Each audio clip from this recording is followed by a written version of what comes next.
So I've had several questions about paper and brushes and paints, so I'm going to just do a quick video and answer those.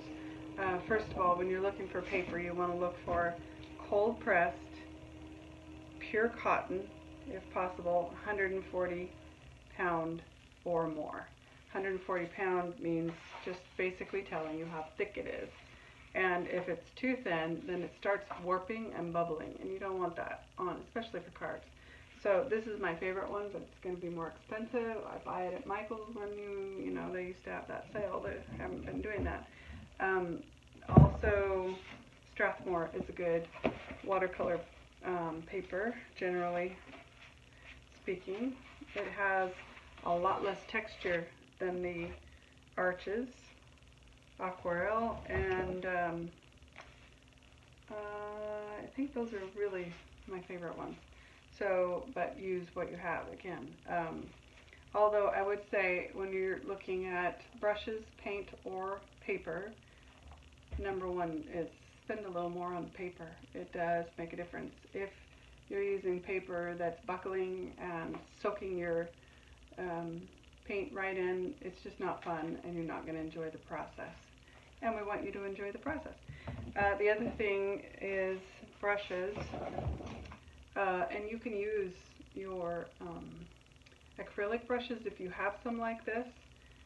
You can go back and forth with watercolor, unlike acrylic and oil. You can't do that.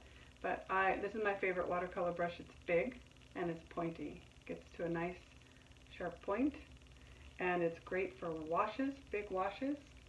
If you have a big puffy brush, that'll be good. I don't have one here with me, but what you're looking for is nice sharp points on your brushes.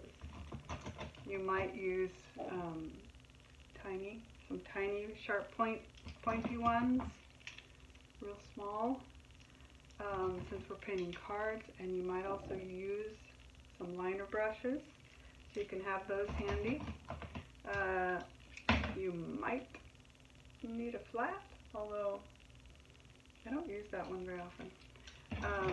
The other thing is you're going to need pencils. I like to use watercolor pencils because when you draw a scene on your paper and then you go to paint it, it comes off.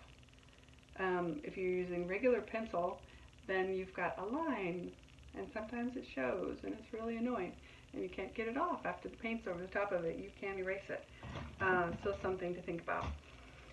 As far as paints go, my very favorite is Daniel Smith. Of course, they're not cheap. Michael's has these also. You can get them on Amazon. You can get a pretty good set for like $44. There's two sizes at Michael's. This one's like $7.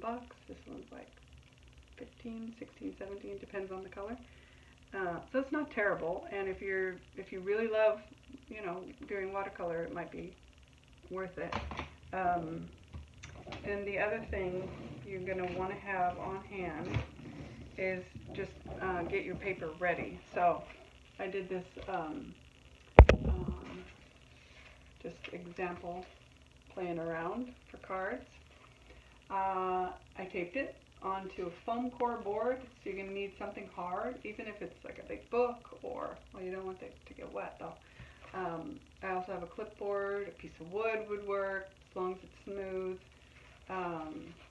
Yeah, anything that you can tape onto and have it hold, because you with watercolor, you don't want it to buckle, so that helps it not buckle.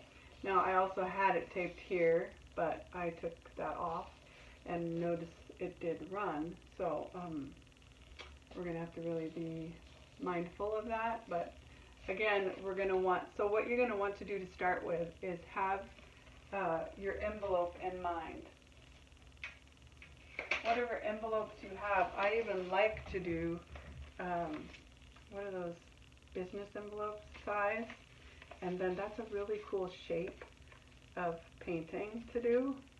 So what you do is you measure this, then you take off a 1/4 inch all the way around, so 1/2 inch. You take a 1/2 inch off your total, and then that's the size of paper you want. not necessarily to cut it, but like this one I did for these. This is a little bit bigger than this, so I'll cut, you know, once I cut that green off that ran a little around the edge, then I put it onto a piece of cardstock that's folded in half. I glue it on or tape it on. I like to either use double-sided foam tape or this Tombow adhesive. You know, there's a whole bunch of different brands of those. Or they also have those dots, whatever you have. Here's what you have. And then, you know, I don't think I got into the tape. You do have to be careful because you don't want to tear your paper, and even the blue tape will tear. So be really careful when you go to take whatever tape off that you're using, and not all tape will work, that you go really slow and you pull the tape right back over the top of it. And we'll talk about that. Anyway, hopefully this is helpful. Sorry, this was supposed to be short. Oops. Oh, one more thing. You're going to need a palette. You don't need anything fancy like this. But the problem with using just my regular old paper plate that I normally use is watercolor is, you know, it'll all end up pooling in the middle, all your colors, and you could end up with a mud color, which is great if you're painting mud, but we probably won't be doing that. So it's good to have something like this. You could use like a deviled egg dish. I don't know. I'm just trying to think of something with little, or you could just use a paper plate and then mix onto smaller plates or paper plates. Anyway, hopefully